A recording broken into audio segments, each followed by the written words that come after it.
right, guys, welcome back. Episode 3 of Fire Me Up. I'm Jimmy, I'm Matt. and this is 4th of July special episode. Happy 4th of July, guys. It's currently 10:40 Eastern Time. Ironically, maybe a few hours, maybe a day after episode 2, when we really didn't have much to talk about. Of course, something big happens in the sports world. Cam Newton finally gets a deal with the Patriots worth $550K. With the incentives, could get him up to $7.5 million, depending on what those incentives are, if he achieves them or not. Just wanted to give a little talk, me and Matt, about that, and maybe a few other things coming your way. So, Matt, what are your thoughts overall? Bill Belichick getting his guy. Bill Belichick strikes again. Yeah. Right when we thought that the Patriots are out, they go out and sign Cam Newton, who still is a young player. And he's not young, but he's still capable of doing a lot of things. MVP a couple years ago, brought his team to Super Bowl. He can still move a little bit. If he comes back healthy, I think that automatically puts him as contenders in the AFC. I still think the Bills are the best team in that division, but with Cam and and having Bill Belichick as a coach, I mean, you can't beat that, because imagine now if they have a line and they have a quarterback who can move too. So yeah, I mean, I was also seeing on ESPN that he does not have the set starting spot. I saw that he might have to compete with Jarrett Stidham in camps. I think that's crazy. I don't know why they're so high on Stidham. Even Patriots fans say it too. That he's supposedly this beast or something. I don't understand why. Cam Newton's a proven vet for 10 years in the league. He's brought a team to Super Bowl, won MVP. There's no reason for a second-year guy to be in the conversation. I mean, it wouldn't be if they chose to go Stidham, it really wouldn't be a waste for the Patriots. It's not like they put a 4-year deal into this guy with $30 million guaranteed. It's only $550,000. So in reality, if they didn't play him or if he got hurt, it wouldn't really be a big Yeah, no, they wouldn't be. It would. So, they wouldn't be if they didn't start him. Not that it would be a waste of money. I just think it would be ridiculous because there's no reason for him not to play. But if anything weird were to happen, maybe get injured or. Yeah, but don't you think it'd be smart to have? It would definitely be smart Cam Newton start, and if Cam Newton gets hurt, then Stidham would start. That would just make much more sense, because it's only a 1-year deal. So if he plays like shit this year, he's washed up or something, then you look at Stidham as a future. And this signing definitely would show the fans and the NFL that Belichick is not tanking for Trevor Lawrence, obviously, and he's trying to show that he can win Super Bowls without Tom Brady. And Tom Brady's trying to prove that he can win Super Bowls without Bill Belichick. Would you rather see Brady win without Belichick or Belichick win without Brady? I personally am not really a fan of either of them, but I guess if I were to pick one, I think it would be cool to see Brady win with the Bucs, just because they've been just a franchise that really has had nothing to cheer about in recent history. Yeah, I think it'd be cool to see that too. But I can see both ways. Imagine Cam Newton coming back from everyone doubting him and stuff, and then he comes back and wins a Super Bowl with Belichick like that. Then you look at Belichick as the greatest coach of all time, obviously, if not right already. Yeah, he could be the best coach of all time. But then also, if you look at Brady winning it, then everyone's say the talent around him is the reason why he won. But yeah, Patriots don't have that much talent, so then you look at Belichick as the better coach. Yeah, they do not have a very good offense. As you saw, they got bounced.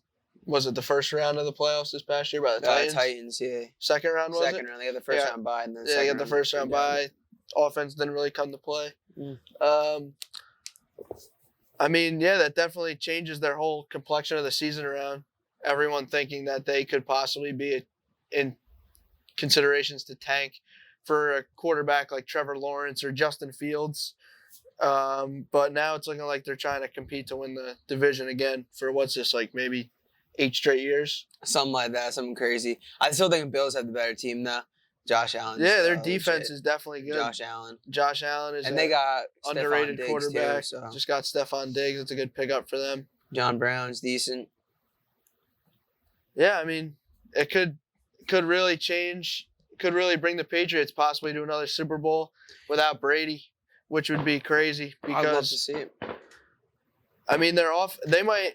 I wouldn't be surprised if throughout the season, if Belichick goes out to try to get like an underrated receiver, if they're in the hunt of getting possibly into the playoffs or a first round bye, or depending on how good the Bills are, they might try to get a receiver like how the Bills got Stephon Diggs. They might try to get like some big time receiver, because right now I don't know what's going on with the market, but the Cardinals basically got gifted DeAndre Hopkins for nothing. Ridiculous. You look at that. David Johnson's a lot. Like, not had one good season, and they give him away like as the same value as Hopkins. Yeah, it's insane. I don't. Makes no sense. I mean, that's another team though. The Cardinals are going to be a good team this year with their draft. Cardinals offense and their defense. Who they draft first round? That guy. They got Isaiah Simmons. That's who we wanted the Giants to get, obviously, but they went their line. I mean, it wasn't a great draft for the Giants, but it wasn't sexy or anything. Like we talked about a couple episodes ago. I mean, that's what the Giants draft. Who cares? Drafted needs, but it's not always the best option. But they like to try to make a splash. It is what it is. Yeah. So yeah, that's really it on the Patriots, right? That's the only like NFL kind of news. No, I mean, honestly, right now, since our last episode, there really hasn't been much going on in the sports really world besides Cam Newton thing, besides that. Like, I mean, today, like in baseball, like as Yankee fans, we saw something crazy. Stan hit the ball off Tanaka's head. You see the video; it looks pretty serious. He went down. Looked like he died. He got a straight hit right off the head. That's like, how do you feel about that? You think it's like a serious injury, as they say? I'm going to probably say he probably has a fractured skull, probably out for the 60-game season. Definitely. That's just a Yankee thing. The Yankees always have injuries to fight That's through. just, if I were Stanton, I'd be pretty like dramatized right now. He took a 100-mile-an-hour pitch to the mouth, lost some teeth, broke like his jaw. And now he hits a ball off Tanaka's head, his own teammate. It doesn't matter if it's your own teammate or if it's another guy in the league. Yeah. Still, you're hitting it off a guy's head. I mean, Stanton's especially twig. Stanton hits balls over 100 miles an hour. Yeah, think about that power coming off the bat. Probably hit him at 107 miles an hour right off his head. Yeah. Went to the ground, had no idea where he was. It's a shame that he's going to miss the season now. Is Severino playing this year? No. So no Severino, no Tanaka. So it's basically just Cole carrying the entire rotation, and then Paxton. Yeah. Tanaka's before now we got Garrett Cole. Tanaka was probably our best postseason pitcher. Yeah. And now we're not going to see him for the. So hopefully he gets rested. Maybe that's going to be the first of many injuries. Though. Maybe you could see him come back. Maybe not, depending on how severe it is. I'm going to assume he's probably not going to play. Or you're probably not going to see much of him. Yeah. But that's just like a bad sign. Like the Yankees are gonna pick up right where they left off. I mean, yeah, they play good, but the injuries are. Yeah, they've always, as good of a team they are, they're always injury prone. But I feel like the Yankees are well coached enough in the minor leagues and the major leagues to have guys be ready for when they get the call up. They're ready to play. Unlike other organizations, if they have injuries, their players get called up. I feel like they're not as prepared as I feel like the Yankee tradition. Get your players prepared at the lower levels so that when they can come up and get their shot, like a Mike Ford, Mike Tauchman, Tyler Wade, they're there, they're ready to play. Yeah, they're all ready to go. That's why all those guys, you see them in there, they look prepared. Yeah. And they play like actually like serious because Tauchman, like look at Tauchman last year, he was like a legit player. Yeah, he was good. He's up Ford, same thing. Even like Domingo Germán last year came out of nowhere, stepped up, won 20 games. Is he still in the Yankees? Germán, yeah, he's I don't know if he's gonna play this year because I know he got that suspension. Yeah. For I don't remember how many games, but I don't know if we're gonna be able to see him this year. Yeah, but like that, like someone like a pitcher like that is gonna step up this year for the Yankees. I can see that happening. Someone just like out of nowhere, like a prospect or just like a no-named guy, is just gonna show up and like because someone's gonna have to step up like they said last year. Next man up. Well, that was their fucking B, man. That was their motto last year. It's next man up. Mike Tauchman came in when Stanton and Judge were injured, and Hicks came in, arguably one of their best hitters in their lineup. Mike Ford came up in big spots, had some good ABs. Gio Urshela really came out of nowhere. He was just a defensive guy. I think he does this year. All of a sudden, he hits 315. You think he repeats, plays pretty decent? I think he's going to be good. I wouldn't doubt if the Yankees look to possibly trade him or Andujar. Oh yeah, I had a feeling he's gonna be like an Andujar. He's gonna have a 1-year wonder. But you never know because I feel like the Yankees are kind of set with who they like their lineup. The only thing that I feel they need improve on is either get a few switch hitters or left-handed bats. They got rid of Didi, obviously, which is not like Sad. it's not good for a Yankee fan. Like I was a big fan of Didi, but We don't need him. when you look at the lineup, there's not really any spots that you can really upgrade right now. But I mean, our only like lefty batters and switch hitters, you got Hicks and Gardner, and that's really it. Everything else is our righties, and I feel like it's a park where you want a few lefty bats in the lineup, like a Gregorius. I heard talks in the offseason that they were going to try to get Lindor, but there would be really nowhere to put him. And then I saw that they're possibly going to try to get Josh Bell from the Pirates. I think that would be an I feel like that would be an interesting fit, knowing that he's a switch hitter with some power. First base is kind of like a position up for grabs. I mean, Luke Voigt's good, but I feel like you could definitely upgrade Voigt. Sometimes. I feel like with what they got now, I feel like LeMahieu is going to be the full-time second baseman because of getting rid of Didi. Well, that's if LeMahieu was kind of like a platoon guy, kind of just play wherever you needed him because they just needed him in the lineup, really. I wonder if they're gonna make him sit out any time BCS Corona now. I wonder if they're gonna make him sit out.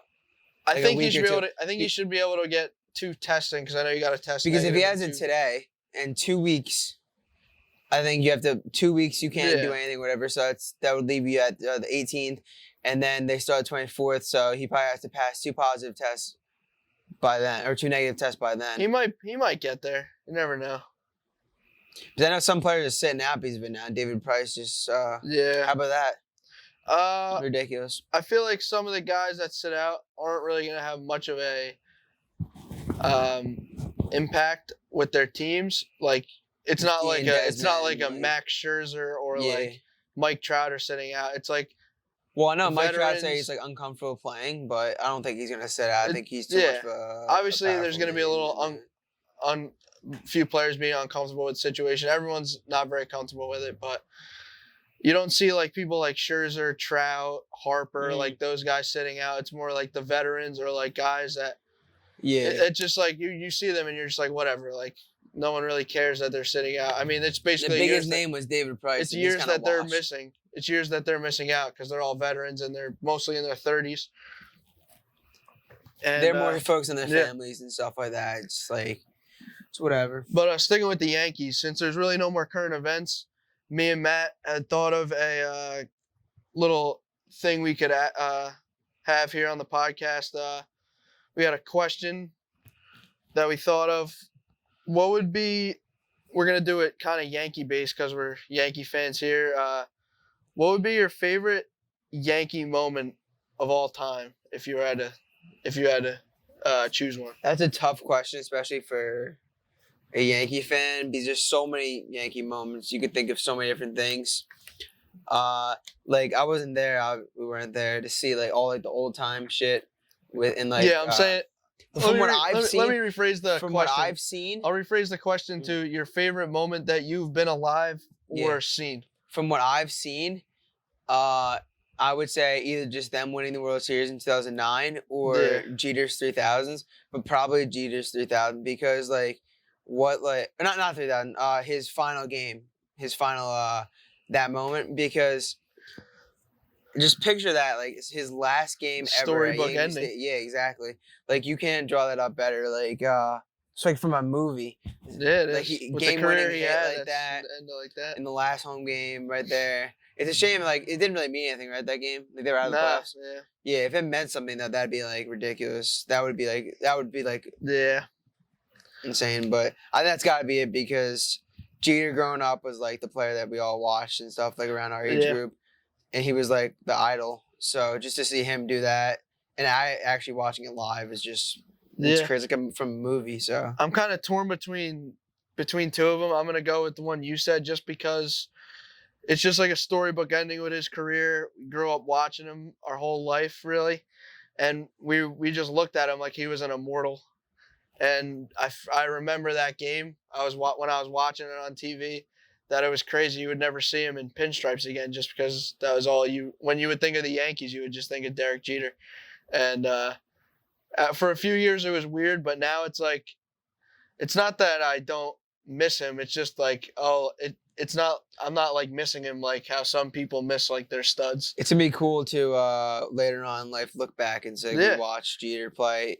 We saw him in like some parts of his, like a little past his prime, but like he was still a decent hitter. And then the other one that I were to choose, it's a little bit of a weird one. Not really weird, but I was there for A-Rod's 3,000th hit, and just seeing that happen in person, I just feel like that adds a lot more like memory to it. And it's A-Rod's also still one of the greats. Yeah, and it's also a 3,000 hit. It's a big milestone. Not many players could say they've hit. And he hit it on a home 3,000 run or no? hits. Was that Jeter?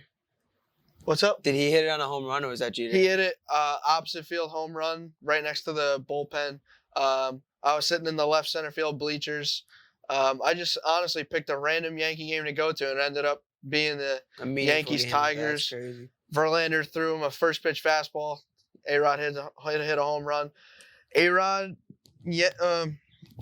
grew up watching him too. I mean, I would honestly argue that he was probably my favorite player. I would say him over Jeter. Yeah, A-Rod was definitely a great talent.